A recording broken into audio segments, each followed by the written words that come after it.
día para todos mis queridos hermanos y pastores, líderes de toda la iglesia wesleyana de Colombia y Iberoamérica. Quisiera hoy compartirles una palabra de parte del Señor en estos tiempos tan difíciles como el tiempo que estamos viviendo de la pandemia del coronavirus en el mundo.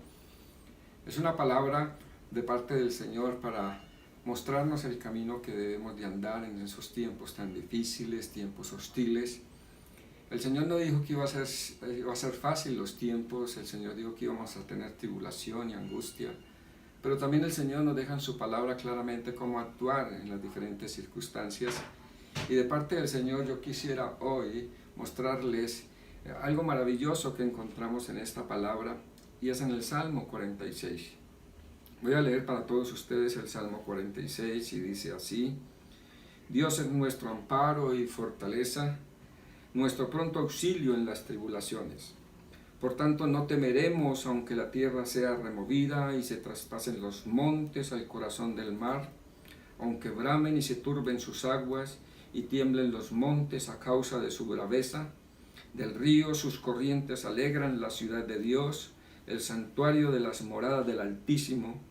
Dios está en medio de ella y no será conmovida. Dios la ayudará al clarear la mañana. Bramaron las naciones, titubearon los reinos. Dio él su voz y se derritió la tierra. Jehová de los ejércitos está con nosotros. Amén. Nuestro refugio es el Dios de Jacob. Venid y ved las obras de Jehová, que ha puesto asolamientos en la tierra, que hace cesar las guerras hasta los fines de la tierra, que quiebra el arco, corta la lanza y quema los carros en el fuego. Escuche el versículo 10, dice: Estad quietos y conoced que yo soy Dios. Seré exaltado entre las naciones y enaltecido seré en la tierra. Jehová de los ejércitos está con nosotros. Nuestro refugio es el Dios de Jacob. Tremenda las circunstancias que estamos viviendo en estos tiempos. Hace un mes, hace 2 meses, ¿qué nos imaginábamos nosotros estar en esta semana confinados, la mayoría de nosotros en Iberoamérica, en cada una de nuestras casas? Terminar con todas nuestras actividades cotidianas y tal vez a veces muchos ni poderse movilizar, muchos trabajos terminados, muchas personas perdiendo sus empleos, las fuentes de ingreso menguando, las naciones confundidas, todos a una gritando por una solución. Queridos hermanos, recordando de pronto la situación que muchos de ustedes están viviendo, recordando la situación que están viviendo los hermanos en el Ecuador, los hermanos en España, el pastor Claudio, un saludo para el pastor Claudio y su iglesia allá en Alicante, en España. Es importante entender que en medio del sufrimiento Dios tiene para darnos esperanza. Hermanos de Puerto Rico, un saludo para todos ustedes, hermanos de Costa Rica, hermanos de Guatemala, hermanos de Honduras, de El Salvador, cada uno de ustedes hermanos en Nicaragua también y Panamá, Venezuela, Colombia, Argentina, Chile, Perú y todas las naciones, Bolivia, que están a nuestro alrededor, naciones de Iberoamérica. El Señor está con nosotros. La palabra del Señor es muy clara a mostrarnos cómo interpretar los tiempos difíciles y los tiempos hostiles y vivirlos en victoria. Yo sé que no es fácil vivir estos tiempos, pero la iglesia va a salir victoriosa. La iglesia está saliendo victoriosa, va a salir triunfante de estos momentos difíciles. Pero este texto nos va a ayudar a interpretar los tiempos en los momentos difíciles. Y quiero primero que todo que miremos en el texto algo maravilloso que podemos descubrir en el texto, es algunas actitudes que nos destruyen en los tiempos difíciles. La primera actitud que yo veo en el texto bíblico que nos destruye en medio de los tiempos difíciles está en el versículo 2. Permítame, le leo nuevamente el versículo 2. Dice: Por tanto, no temeremos aunque la tierra sea removida. El temor. La primera actitud que no podemos permitir en nuestra vida en los momentos difíciles es el temor. El temor es muy natural por causa de las circunstancias difíciles. Pero Dios está con nosotros para no permitir que el temor gobierne nuestras vidas. El problema no es que llegue el temor, el problema es que el temor tome control de nuestras vidas. Entonces, la primera actitud que destruye y que no debemos permitir en nuestra vida en medio de los momentos difíciles es el temor. Porque no temeremos aunque la tierra sea removida, dice la palabra del Señor. El temor paraliza e impide, escuche esto, el temor paraliza e impide que demos el máximo potencial en los momentos de adversidad. En los momentos de adversidad es donde debemos estar más fuertes, porque es en esos momentos donde necesitamos tomar todas las fuerzas de parte del Señor para poder vencer. Si en los tiempos difíciles nos atemorizamos, el temor nos quita el potencial y la fuerza que nos es dada de parte de Dios. La palabra de Dios nos habla acerca de que el temor nos disminuye, el temor nos opaca. El temor muestra también en nuestra vida, como testimonio a los demás, que tenemos un Dios pequeño. ¿Cuántos tienen un Dios pequeño? Yo sé que nadie dijo amén, porque todos tenemos un Dios grande, un Dios poderoso, un Dios todopoderoso, un Dios maravilloso, pero el temor refleja al mundo que tenemos un Dios pequeño. Por eso no podemos permitir que el temor tome control de nuestras vidas. Esa es una actitud que destruye. Lo tercero que quiero mencionar acerca del temor es que el temor contradice la grandeza de Dios. El temor contradice la grandeza de Dios. Dios es un Dios grande, un Dios poderoso. El Dios de nosotros es el mismo Dios de Abraham, de Isaac y de Jacob. El Dios de nosotros es el mismo Dios de David, que le dio las fuerzas para destruir a ese gigante Goliat. El mismo Dios de nosotros es el Dios del pueblo de Israel, ese Dios que les dio victoria en medio de las plagas. Por eso el temor contradice la grandeza de Dios y el enemigo quiere sembrar temor en nuestras vidas, permitiendo que nosotros tomemos de pronto un camino diferente, contradiciendo la grandeza de Dios. El enemigo quiere sembrar temor para que Dios no sea exaltado, pero Dios va a salir exaltado en medio de las necesidades y los tiempos hostiles. ¿Por qué va a salir exaltado? Porque habrá un pueblo valeroso que no tendrá temor, sino que le creerá a Dios. Por eso también el temor refleja una vida con la ausencia del amor de Dios. ¿Por qué? Porque la palabra de Dios dice claramente que en el amor no hay temor, sino que el perfecto amor echa fuera el temor. Porque el temor lleva en sí castigo, de donde el que teme no ha sido perfeccionado en el amor. Primera de Juan 4:18. ¿Qué dice la palabra? En el amor no hay temor. Entonces el temor refleja una vida con la ausencia del amor de Dios. Si tú tienes el amor de Dios, entonces no puedes permitir que el temor tome control sobre tu vida. Quinto, el temor trae consecuencias funestas y trae castigo. La palabra de Dios lo dice, porque el temor lleva en sí castigo. ¿Cuál es el castigo del temor? Que el enemigo toma control de nuestra vida. Detrás del temor vienen entonces muchas consecuencias. Detrás del temor entonces vienen muchas cosas funestas para la vida de las personas. Entonces el temor no puede reinar en medio de nosotros. Y por sexto quiero decirles que el temor muestra un nivel de imperfección y Dios quiere perfeccionarnos. La palabra del Señor dice, de donde el que teme no ha sido perfeccionado en el amor. Tú y yo necesitamos ser perfeccionados en el amor. Entonces no le podemos dar lugar al temor. Así, querido hermano en Iberoamérica, querido pastor, quiero desafiarte, decirte, no temas porque el Señor está contigo. No habrá temor para los hijos del Señor en estos tiempos. Nos levantaremos e iremos con la dirección de Dios para ser más que vencedores. Segunda actitud que destruye y tenemos que impedir que llegue a nuestras vidas en estos tiempos difíciles. Entonces la primera es el temor. La segunda la encontramos en el versículo 6. Dice el versículo 6, bramaron las naciones, titubearon los reinos. En la Nueva Traducción Viviente dicen, las naciones se encuentran en un caos y sus reinos se desmoronan. Entonces la segunda actitud que debemos impedir en los tiempos difíciles, en los tiempos hostiles, es la duda. No puedes titubear, no puedes dudar. El que duda pierde, el que duda se desmorona, el que duda entonces comienza cuesta abajo. La duda destruye el arma más poderosa que tenemos los hijos de Dios. ¿Cuál es el arma más poderosa que tenemos los hijos de Dios? La fe.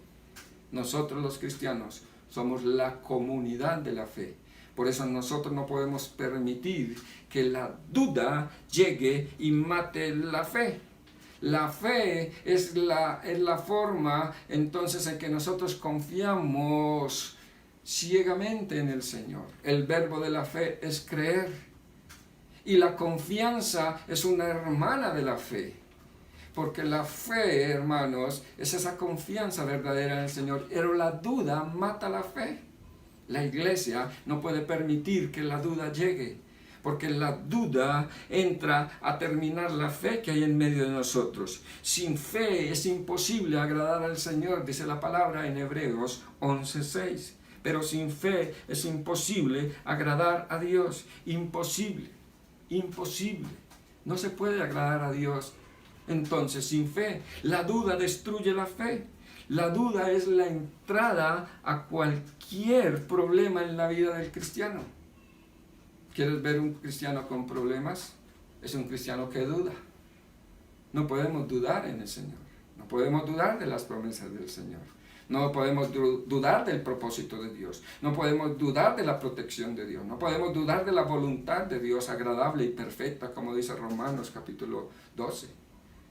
Para que comprobéis cuál es la buena voluntad de Dios agradable y perfecta. Entonces, hermanos queridos, la duda es la entrada a cualquier problema en la vida del cristiano. Por eso seremos cristianos victoriosos, porque somos cristianos de fe. La palabra del Señor entonces nos muestra qué hace la fe. Santiago capítulo 1, versículo 6 dice: pero pida con fe, no dudando nada, porque el que duda es semejante a la onda del mar, que es arrastrada por el viento y echada de una parte a otra. El que duda está allí, luego está allá, y no sabe dónde va a estar. Por eso la duda destruye la vida del cristiano, porque la duda acaba con su mayor arma, que es la fe. Querida iglesia, quiero decirle, la mayor arma que tenemos los hijos del Señor es la fe en nuestro Señor. Por eso hoy te reto y te desafío a no dudar.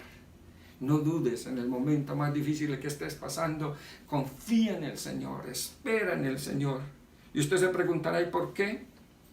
¿Por qué no puedo tener duda? Puede que llegue la duda, pero no puede ser la duda el que te domine. ¿Por qué no puedo tener?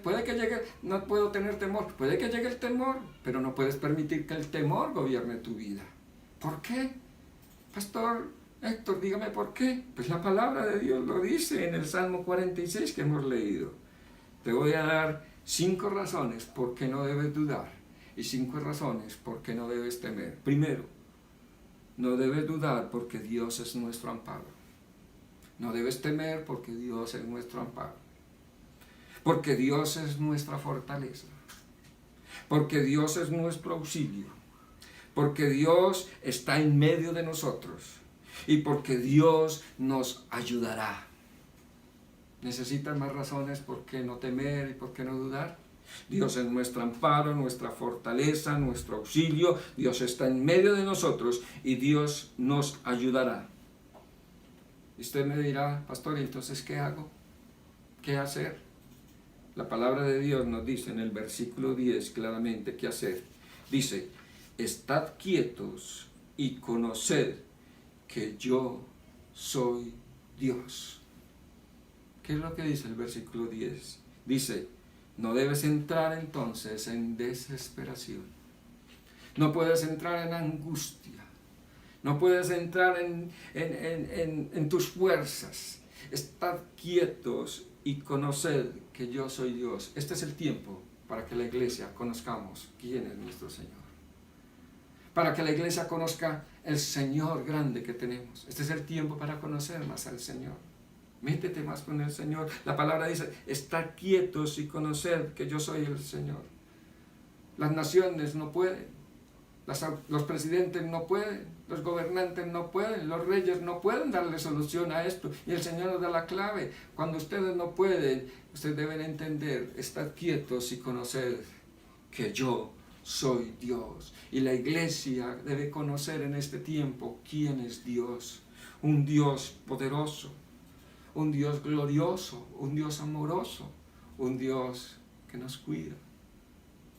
Entonces, no entres en desesperación. entra en sensibilidad a lo que Dios está orando en la iglesia.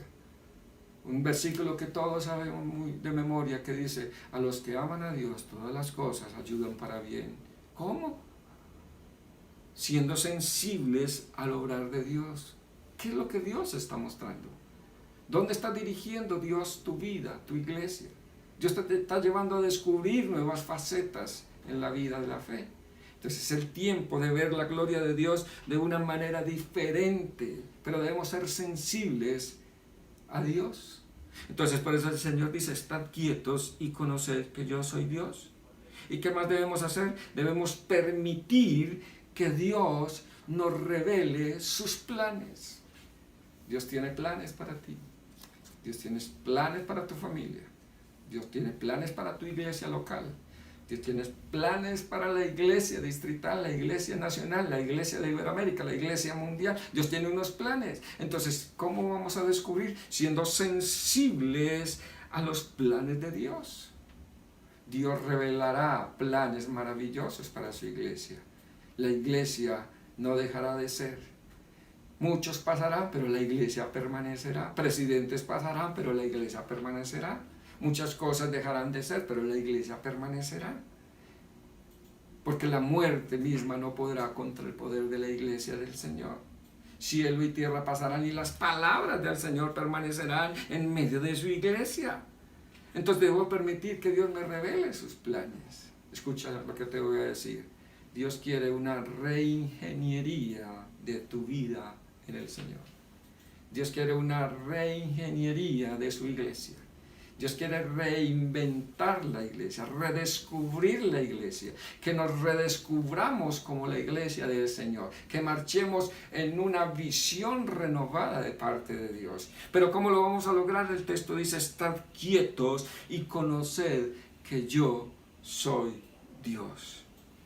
¿Cuál es el objetivo de todo esto? ¿Cuál es el objetivo de esta pandemia? ¿Cuál es el objetivo de los tiempos difíciles que vivimos? Usted se preguntará: ¿y cuál es el objetivo? La palabra lo dice en el versículo 10. Seré exaltado entre las naciones y seré enaltecido en la tierra.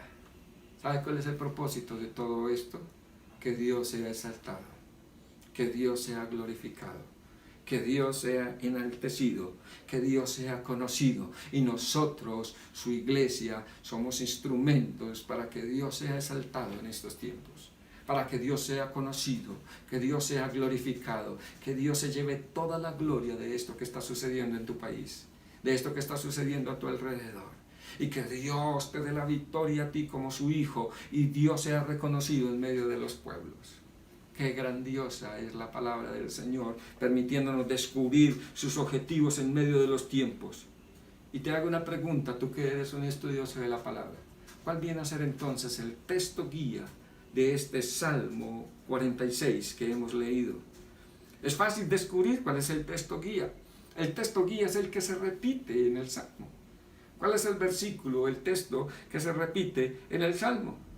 Ahí está, versículo 7 y versículo 11. Ese es el texto guía de este Salmo. Y el texto guía es el siguiente: Jehová de los ejércitos está con nosotros.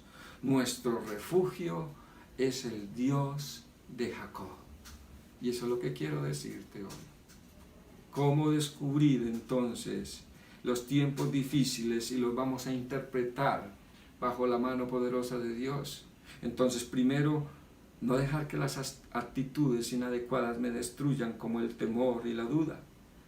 Sabiendo que Dios es mi amparo, mi fortaleza, mi auxilio, y Dios está conmigo y Dios me ayudará. ¿Cómo lo voy a hacer? Estando quieto delante de su presencia y siendo sensible a su obrar y permitiendo que Él me revele sus planes, con el objetivo de que Dios sea exaltado entre las naciones y enaltecido en medio de la tierra. ¿Por qué? Porque Jehová de los ejércitos está con nosotros. Nuestro refugio es el Dios de Jacob. Ánimo, querida iglesia. Ánimo, querida iglesia local. Ánimo, querida iglesia en cada uno de los países de Iberoamérica. Ánimo, querido pastor Damián, allá a la lejanía. Ánimo, querido pastor Claudio. Ánimo, queridos pastores de Iberoamérica, Pastor Carlos Martínez, pastores en toda Iberoamérica, Pastor Henderson allá en Venezuela, Pastora Mayra allá en Puerto Rico, Pastor Luis allá en Costa Rica, Pastor René allá en El Salvador, pastores en toda Iberoamérica, ánimo, Pastora Sonia, ánimo, levantémonos en el nombre del Señor. Oh, grande es el Señor. Pastor Arnoldo allá en Bolivia, Pastor Juan Carlos allá en Ecuador, vamos hacia adelante con la ayuda del Señor. Pastor Gilberto allá en el Brasil, vamos. Dios, Jehová de los ejércitos, está con nosotros. Nuestro refugio es el Dios de Jacob. Señor, guarda Iberoamérica, bendice a Iberoamérica, bendice a los pastores de la iglesia orlellana en cada uno de los lugares donde tú los has colocado para que tú seas exaltado en medio de las naciones, en medio de los pueblos. Bendice la iglesia en Colombia, bendice la iglesia en cada uno de los países de Iberoamérica y que esta visión, Señor, de reino se expanda por todos sus alrededores y que muchos más reciban el testimonio de que tú eres Dios y eres Señor y no hay nadie como tú. Dale provisión, dale fortaleza, dale protección a cada uno de tus hijos en el lugar donde se encuentren y que la gloria tuya les acompañe en todos sus caminos. Los bendigo, Señor, en tu nombre, dándote gracias a ti, que eres el Rey y Señor de nuestras vidas. Amén. Amén. Dios les bendiga, queridos hermanos, y que la gloria de Dios nos siga guiando en todos nuestros caminos. Amén.